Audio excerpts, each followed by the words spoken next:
Bonjour à tous et à toutes, bienvenue. Désolée pour les quelques minutes de retard. On s'est fait un petit peu désirer. En tout cas, j'espère que vous êtes en forme pour ce webinaire qui va durer une trentaine de minutes. Donc, on va être ensemble pendant tout ce temps. Et donc, j'aimerais savoir déjà si vous m'entendez bien, si vous nous voyez bien. Ça pourrait être pas mal, voilà, histoire qu'on parle pas dans le vide pendant 30 minutes. Donc vous avez le chat à votre disposition en bas à droite.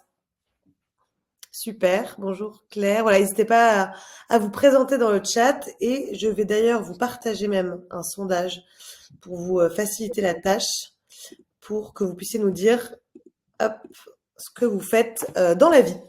Donc c'est un sondage, donc c'est une liste assez courte, mais si vous ne reconnaissez pas dans les propositions, n'hésitez pas à mettre donc vous cochez haute et à nous préciser dans le chat ce que vous faites. Ça nous donnera un peu une idée, à Yannick et à moi, des personnes avec qui on va partager ces 30 prochaines minutes. Alors je vois qu'il y a des personnes qui répondent, des personnes indépendantes. Ok, super. Bah, je vous laisse continuer à y répondre en attendant que tout le monde nous rejoigne. Hop. Et donc, vous allez avoir donc le chat est à disposition pendant toute la durée du webinaire. Donc, vous pouvez poser vos questions au fur et à mesure de la discussion. Et nous, on les traitera au fil de l'eau. Donc vraiment, n'hésitez pas. C'est important pour nous de pouvoir avoir ces échanges. C'est le but aussi de ces webinaires, c'est de pas vous faire une présentation descendante, mais c'est d'avoir un échange avec vous. Donc, n'hésitez pas à nous interrompre. Alors, bonjour Edwige. Est-ce que pour certains d'entre vous, c'est le premier Indie Club que vous faites? Est-ce que c'est votre premier rendez-vous? N'hésitez pas à nous le dire. Donc, pour ceux qui ne savent pas, donc aujourd'hui, c'est un Indie Club. Les Indie Clubs, c'est les webinaires qu'on fait avec l'école Indigo. Donc, moi, je suis responsable pédagogique d'Indigo. Donc, c'est-à-dire que je m'occupe de créer des formations pour former des personnes au métier de responsable RSE.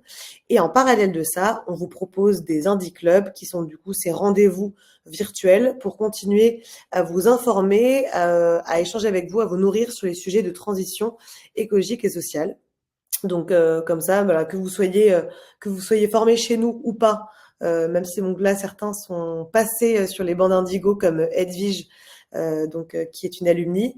Donc l'idée c'est voilà de toujours vous continuer à vous donner des informations pour qu'on puisse tout simplement grandir ensemble et apprendre sur ces sujets-là. Donc aujourd'hui, nous sommes en présence de Yannick Morel pour cet Indie Club. Yannick, je vais te laisser te présenter et vous allez voir qu'on va parler d'un sujet dont on parle beaucoup en ce moment, qui est l'IA. On en parle un peu moins quand il s'agit d'enjeux environnementaux et sociaux. C'est des questions qu'on commence à se poser, ça fait débat.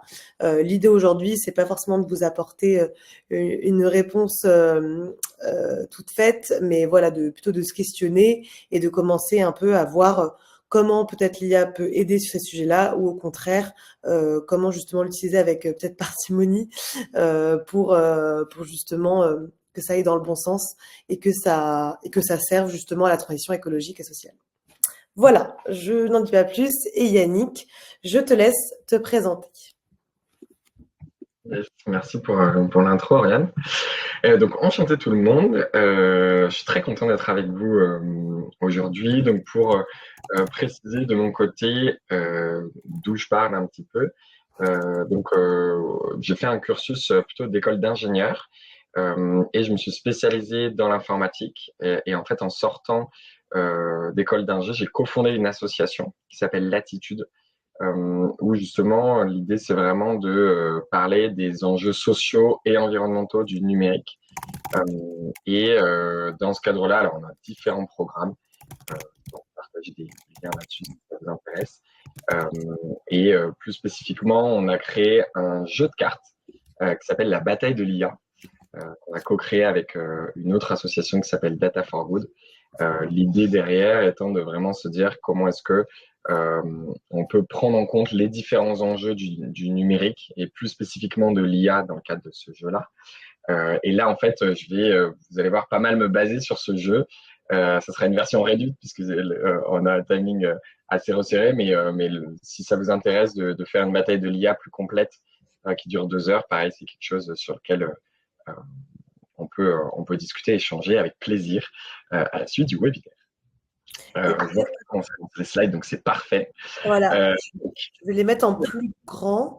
Et peut-être que justement, pour commencer le sujet, on peut vous demander là dans le chat, répondez oui ou non. Est-ce que vous pensez que l'IA, en tout cas, peut être une solution, pas à part entière, mais en tout cas, peut apporter des solutions au sujet des règlements climatiques? Ça pourrait être intéressant de voir justement les différents avis. Personne ne vous jugera sur les réponses, donc juste pour avoir un peu une tendance. Voilà, et je vais laisser comme ça en attendant Yannick commencer. Normalement, tu peux défiler slide, donc je te laisse la main. Parfait. Bon, bah, trop bien. Non, pas du tout, nous dit David. Ça, c'est un avis tranché. Ok. Ça dépend comment l'utiliser. Ouais, on va regarder ça.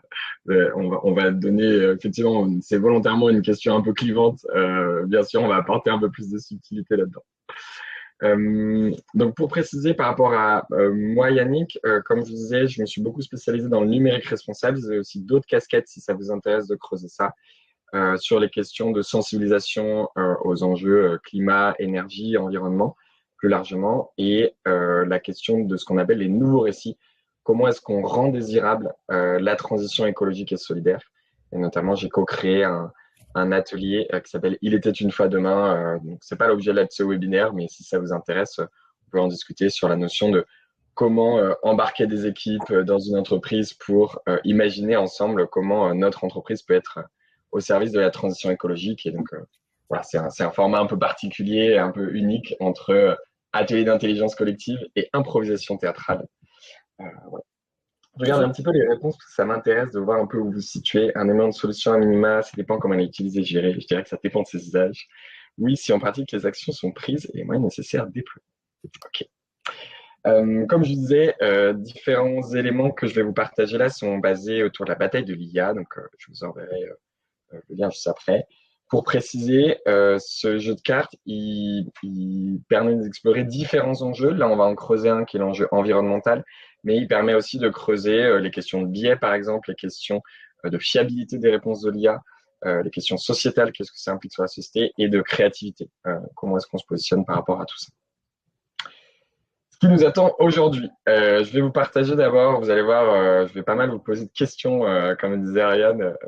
Le but, c'est pas du tout d'avoir une présentation descendante. On va d'abord faire un petit jeu sur quelques faits marquants de l'IA pour être sûr qu'on parle de la même chose ensemble, parce que souvent, l'IA peut être utilisée pour décrire plein de choses différentes. Et donc, c'est un peu là l'enjeu de reposer les bases. Ensuite, on va se focaliser sur les questions qui lient IA et environnement et des pistes pour aller plus loin. À n'importe quel moment, si vous avez des questions, si vous voulez partager des choses, n'hésitez pas à le signaler dans le chat, même si je ne vous sollicite pas explicitement.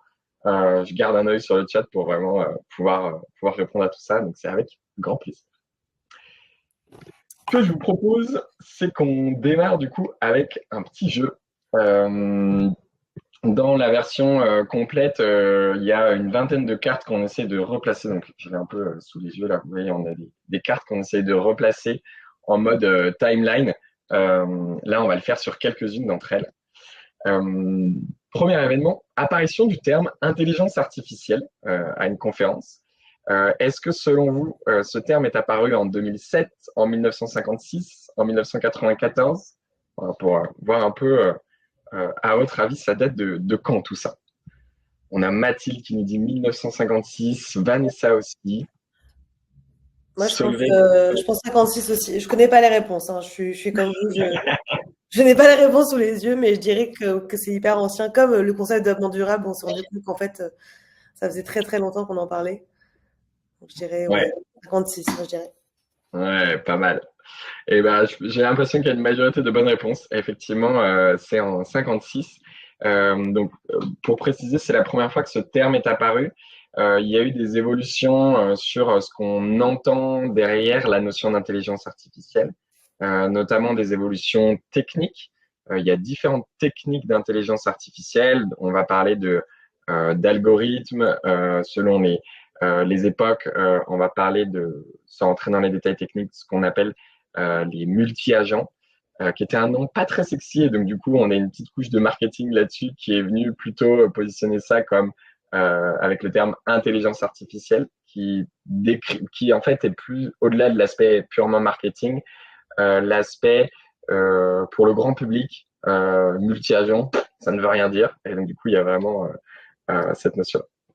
Et du coup, Solveig, pour répondre à ta question, c'est donc la conférence à Dartmouth qui réunissait 20 chercheurs sur ces questions-là. Donc, c'était vraiment le tout début de l'essor de cette question-là. Et elle est vraiment considérée comme pourquoi est-ce qu'on parle de cette conférence-là aujourd'hui? C'est qu'elle est vraiment considérée comme les débuts de l'intelligence artificielle comme domaine à part entière. Euh, c'est à ce moment-là que vraiment on s'est dit, OK, c'est un domaine de recherche, un domaine qui a sa propre raison d'être. Voilà, c'est ça qui pose un peu cette base-là. Et aujourd'hui, c'est quelle définition qui est retenue? Peut-être que je sais pas si tu vas en parler après. Ouais. Je peux vous Ok. donner la définition là que j'ai sous les yeux du Larousse, tout simplement. Ensemble de théories et de techniques mises en œuvre en vue de réaliser des machines capables de simuler l'intelligence humaine.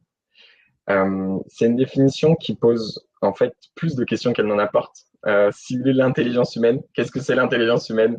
Et là, du coup, ça fait intervenir des champs philosophiques, anthropologiques.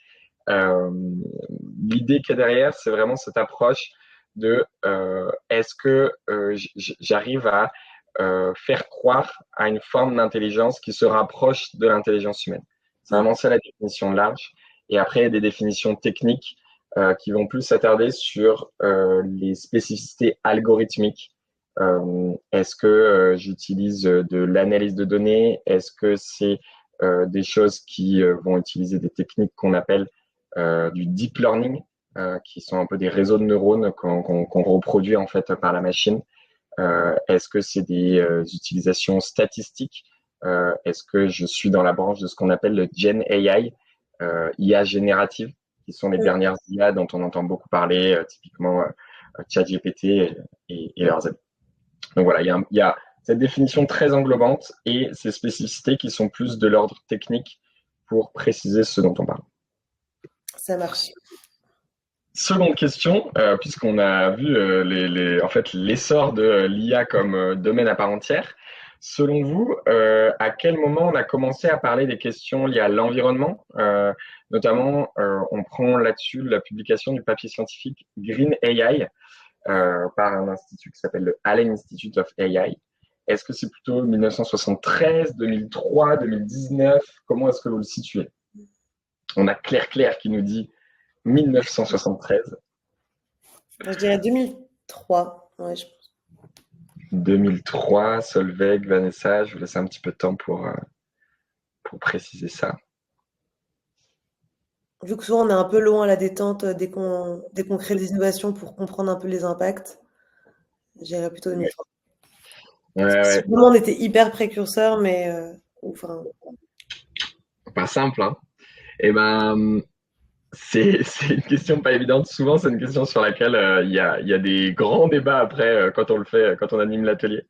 C'est juillet 2019. Donc, Ah effectivement, oui. on était assez long à la détente. Voilà. Donc, ce papier a été écrit, enfin publié en tout cas en juillet 2019. Pour donner un petit peu de contexte là-dessus, l'idée de ce papier, c'est qu'il critique notamment l'obsession des performances algorithmiques des IA. Et c'est la première fois qu'est évoquée l'idée de se dire est-ce que au-delà des performances des modèles publiés dans les papiers de recherche, on pourrait pas s'intéresser aussi à leur impact environnemental? Donc, il y a deux recommandations qui sont faites dans ce papier. La première qui est de publier aussi l'impact environnemental du modèle en question. Et la deuxième, de proposer des mesures concrètes pour essayer de réduire cet impact environnemental. Voilà, donc, c'est vraiment une espèce de gros pied dans le plat de, au fait, nous, dans notre monde de recherche où on parle énormément de cette métrique-là, de performance algorithmique, est-ce qu'on ne pourrait pas s'intéresser aussi à ces sujets sociétaux et environnementaux? Voilà. donc juillet 2019, pas si loin que ça de nous, ce qui fait un gros bond par rapport à l'essor. Et le nom du papier de 2019, il s'appelle tout simplement Green AI du Allen Institute of AI. Donc voilà, qui est précis là. Pas de souci. Question suivante. Peut-être que je vous fais un peu des sauts dans le temps à droite à gauche. Invention de ce qu'on appelle le test de Turing. Le test de Turing, c'est un test qui essaie de se poser la question, est-ce qu'une machine peut se faire passer pour un humain? Je précise là-dessus, c'est un test qui est pas un test technique, technologique, qui est plus un test sur par rapport à une situation, est-ce qu'une machine peut se faire passer pour un humain? Oui, non.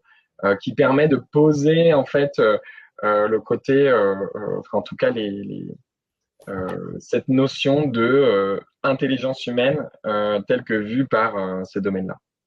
Je vois qu'on a du 1950, 1974. Je vois un truc très très vieux aussi. Ouais, 1950, parce que Turing, je sais pas, ça fait.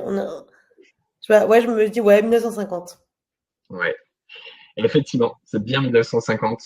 Euh, alors Edwige, je pense que tu voulais écrire 1950, sinon c'est dans vraiment très longtemps, 19 502. Effectivement, pourquoi est-ce qu'on parle de ça? Parce que Alan Turing, notamment, a posé beaucoup de fondations sur, a écrit notamment un livre qui s'appelle Fondation, euh, et a posé beaucoup de choses autour des enjeux presque philosophiques liés à l'intelligence artificielle. Donc vraiment très très précurseur par rapport à ça, quand on voit que seulement en 2019, on s'intéresse à l'aspect impact environnemental. Ce qui est intéressant, c'est que plutôt que de débattre de manière philosophique à n'en plus finir, ce test là, il permet d'avoir une approche qui est très pragmatique. Très concrètement, l'idée qu'il y a derrière, c'est que il y a un dialogue entre un humain et un interlocuteur caché, et on demande à l'humain à la fin de ce test, est-ce que tu penses que c'était une machine ou un humain? Et donc cet interlocuteur peut être une machine ou un humain, et donc on fait ça plusieurs fois avec plusieurs personnes pour essayer de lisser les biais qu'il peut y avoir, et ça nous donne un résultat sur est-ce que cette machine peut plus ou moins se faire passer pour un humain. Voilà, c'est une approche qui est très du coup expérimentale, pragmatique Elle et avait qui souvent raison ou sollicite. tort? Elle se trompait souvent? Elle se trompait souvent ou pas? La machine en question, ça a été utilisé en fait, pour préciser, c'est un test qui est plus là pour donner un cadre Hum, que utiliser sur une machine en particulier. Typiquement, il y a eu, en fait, le test de Turing a été passé par différentes machines au fur et à mesure, et du coup avec des résultats plus ou moins probants.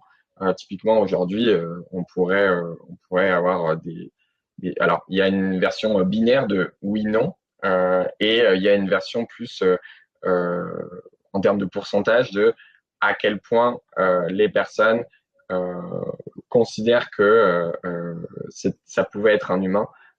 Et donc, du coup, pour donner un peu une gradation sur euh, à quel point on peut qualifier cette machine d'intelligence artificielle. ok. Voilà. Je te laisse continuer. Autre question plutôt liée à la réglementation. La régulation sur l'intelligence artificielle de l'Union européenne, donc on appelle l'AI Act, entre en vigueur. Est-ce que vous pensez que c'est plutôt en 2024, en 1982, en 2012? On va Mathilde qui a répondu très vite 2024. Ouais, je suis d'accord avec Mathilde. Je dirais 2024. Ouais, Jonathan, pareil, 2024. Pareil, 2024 pour David, Claire, Margot. Yes.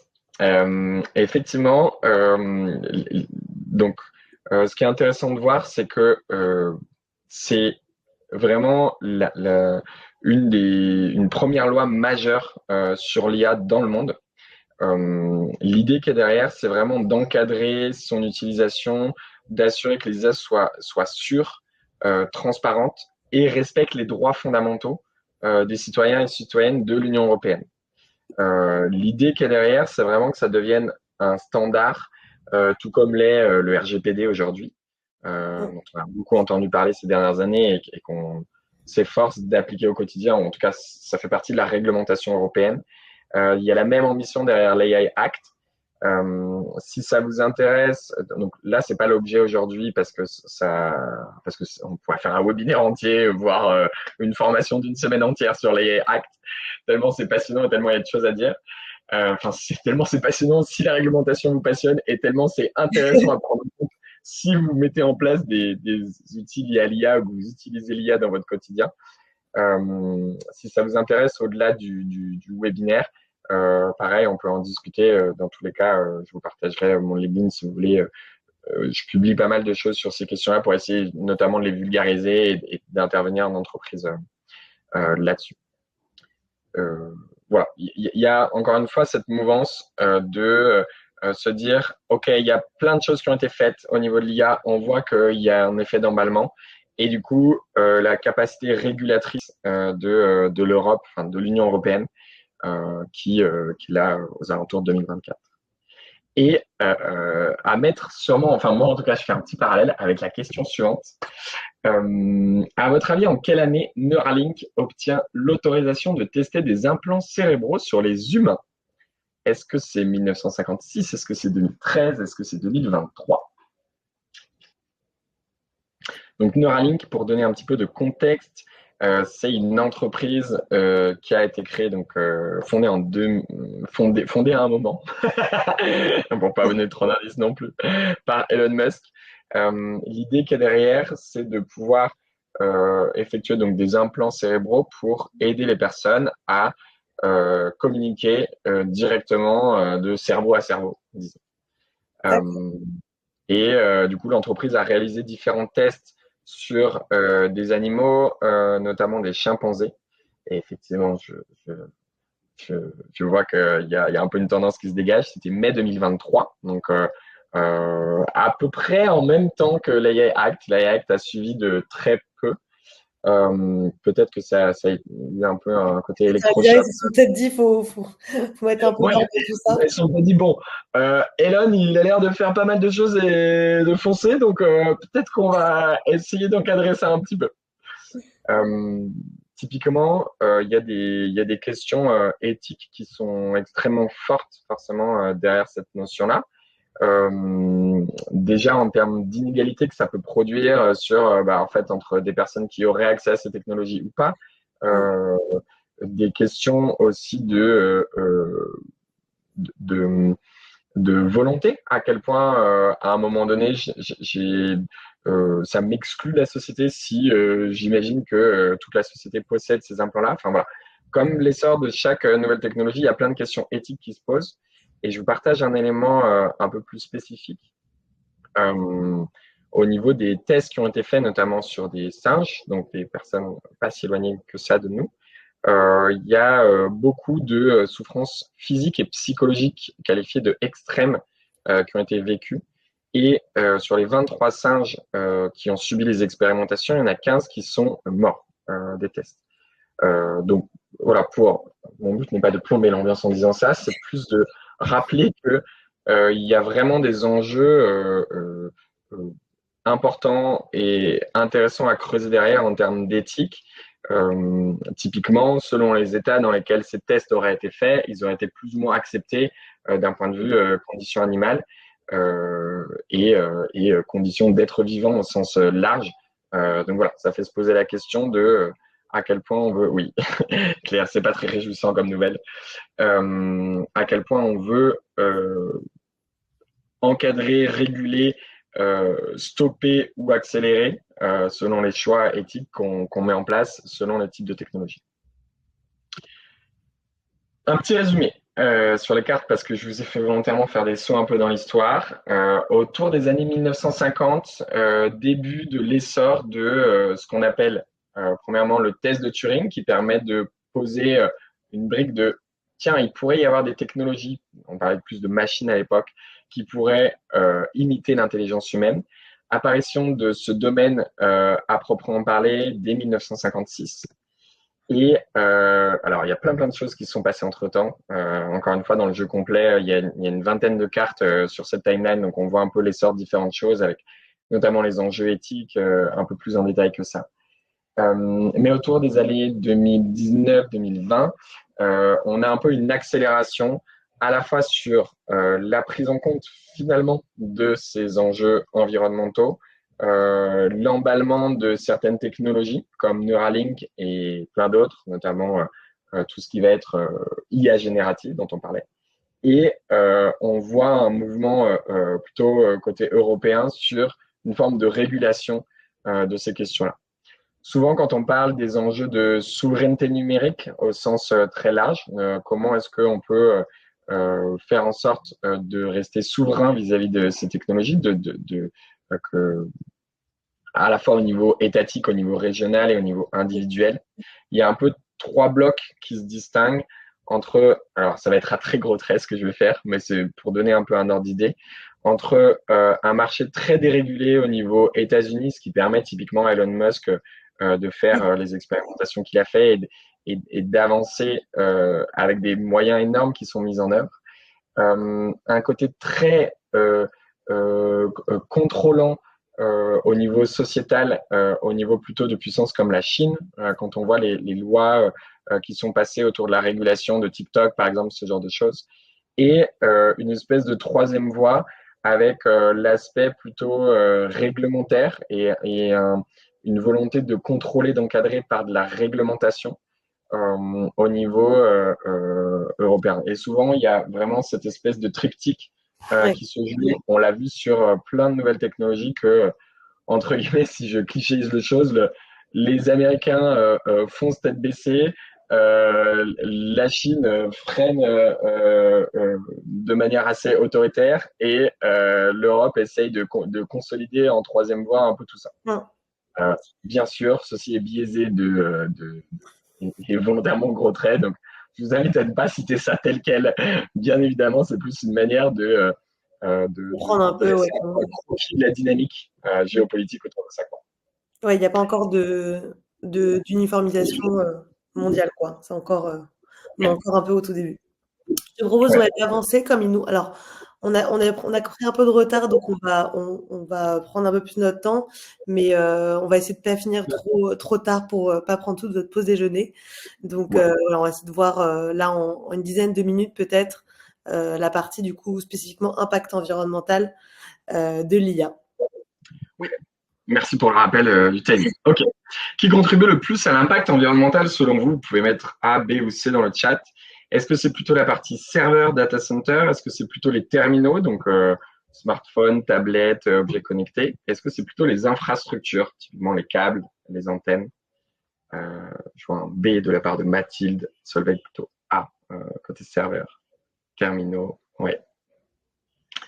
Et effectivement, parfois, c'est quelque chose qui peut surprendre. C'est plutôt au niveau des terminaux que l'impact est le plus fort. 66% des émissions de gaz à effet de serre du secteur sont liées aux terminaux.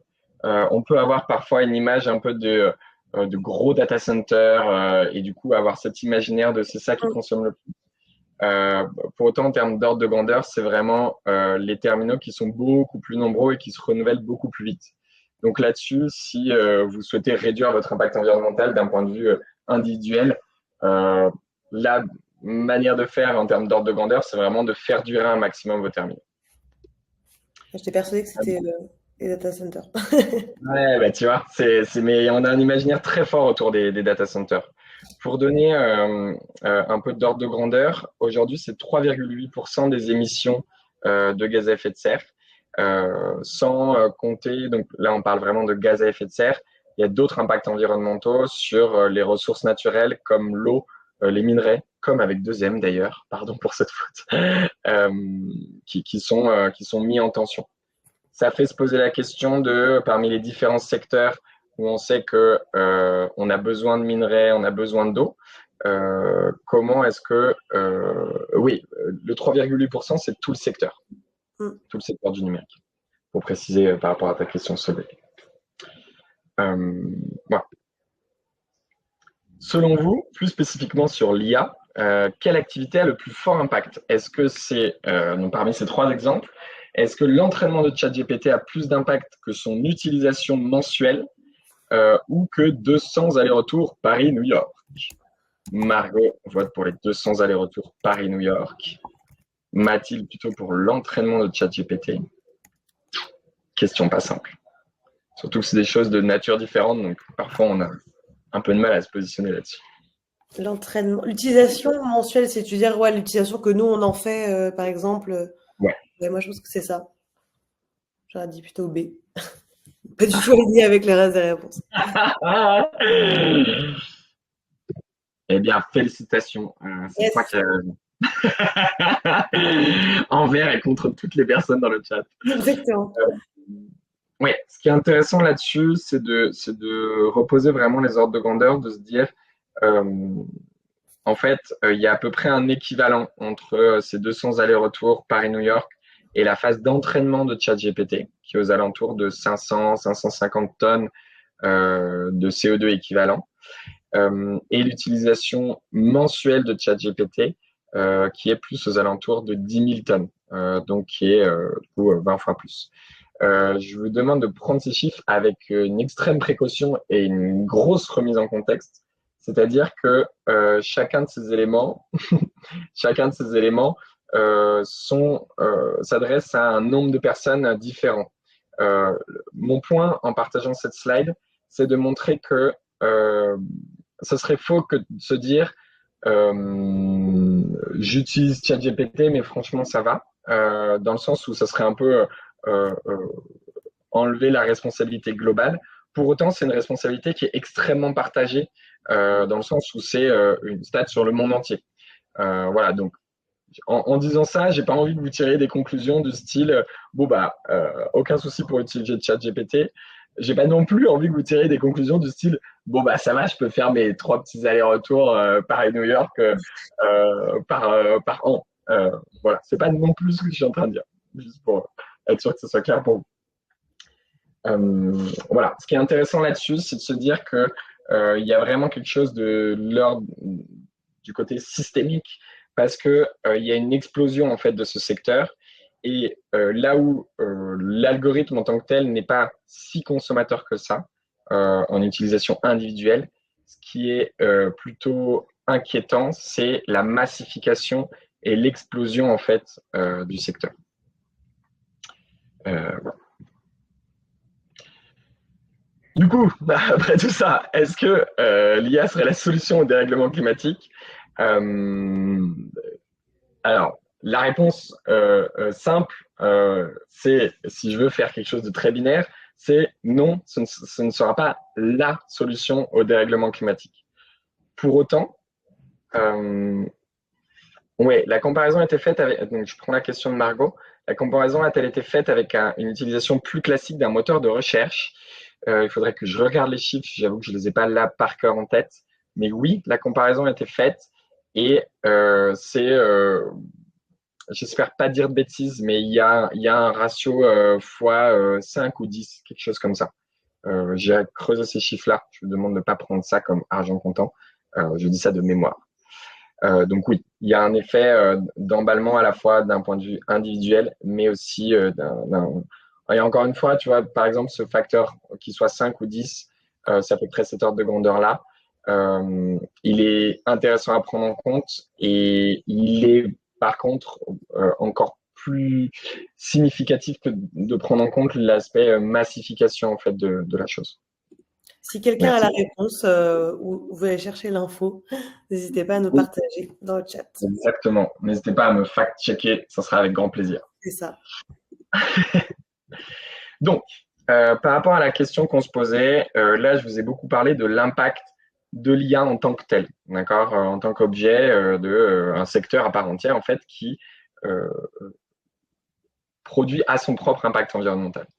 Pour autant, on peut arguer le fait que il y a certaines études, notamment de PwC et du BCG, qui montrent que l'IA pourrait et permettrait de réduire les émissions de gaz à effet de serre d'ici 2030 d'autres secteurs, de 4 à 10%. Du coup, la question, c'est de se dire comment est-ce qu'on balance tout ça?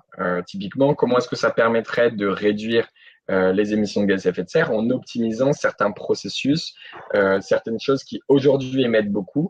Sur quel, Si on alloue les ressources différemment, on réduirait ces émissions de gaz à effet de serre. sur quel secteur? Alors sur différents secteurs, c'est assez transverse, c'est-à-dire que typiquement dans le secteur de la mobilité, ça peut être le cas. Ouais. Dans le secteur du bâtiment, ça peut être le cas. Voilà, qui sont deux secteurs qui sont assez émissifs aujourd'hui.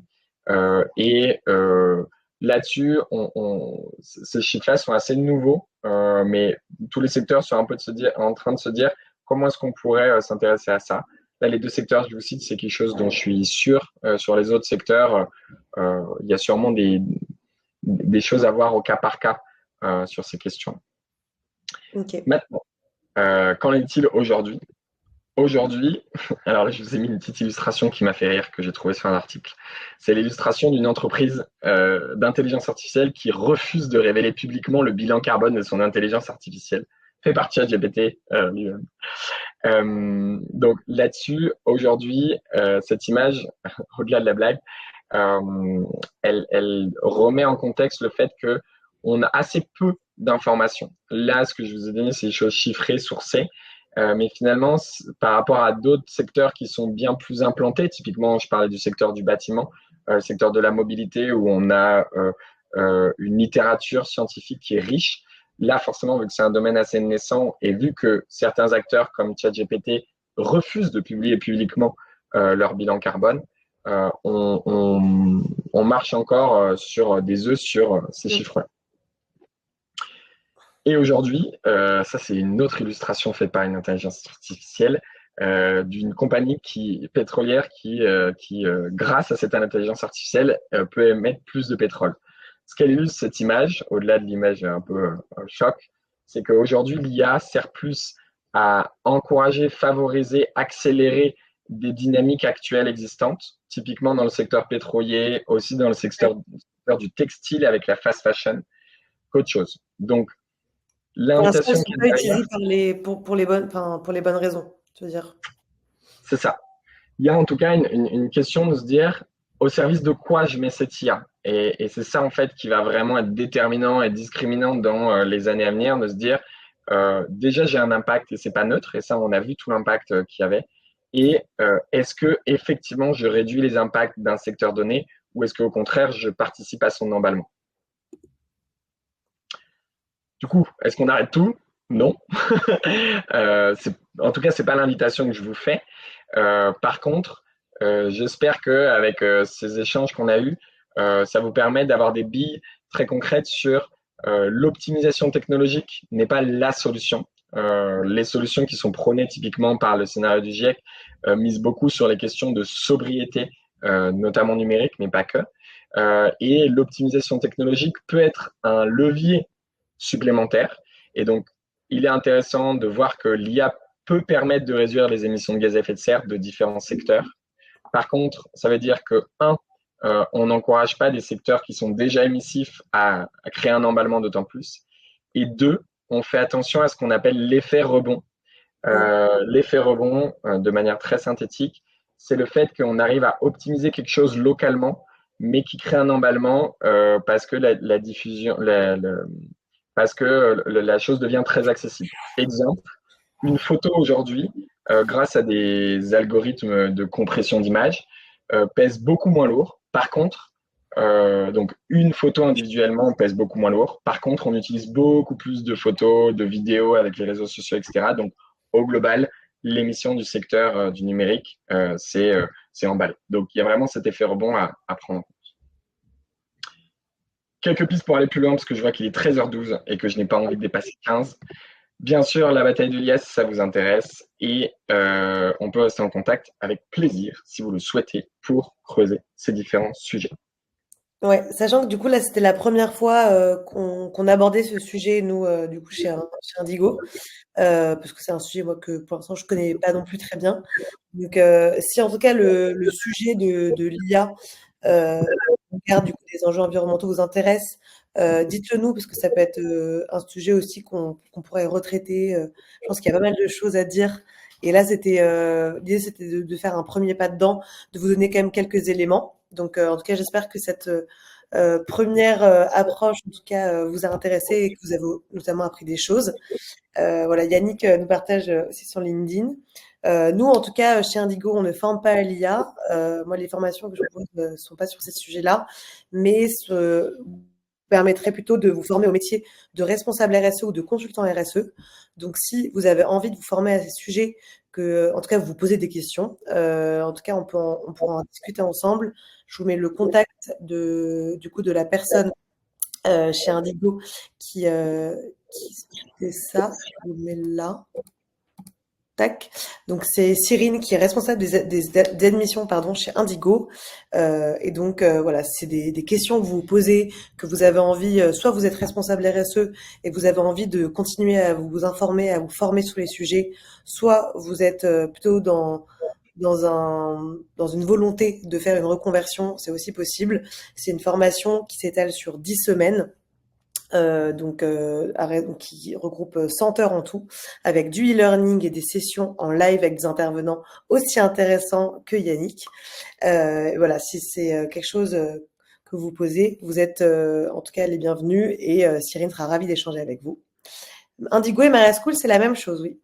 Maria School, en fait, c'est ah bah, j'ai une slide même qui explique. Indigo, c'est une des écoles de Maria School. Maria School, c'est un campus qui forme les professionnels donc sur divers sujets. L'idée, c'est en fait, la mission de Maria School, c'est de redonner l'envie aux gens d'apprendre et que la formation professionnelle ne soit plus vue comme quelque chose, en tout cas, de chiant, mais quelque chose de sympa et que voilà, qu'on vous redonne confiance dans votre avenir professionnel. Et donc pour ça, il y a 4 écoles qui ont été créées. Et donc Indigo fait partie de Maria School. C'est une école qui forme au sujet de la RSE. Voilà. Et vous avez Maestro qui forme au sujet plutôt tech. Et Lyon qui est l'école de l'ère entrepreneuriale, donc qui forme à l'esprit entrepreneurial en tout cas.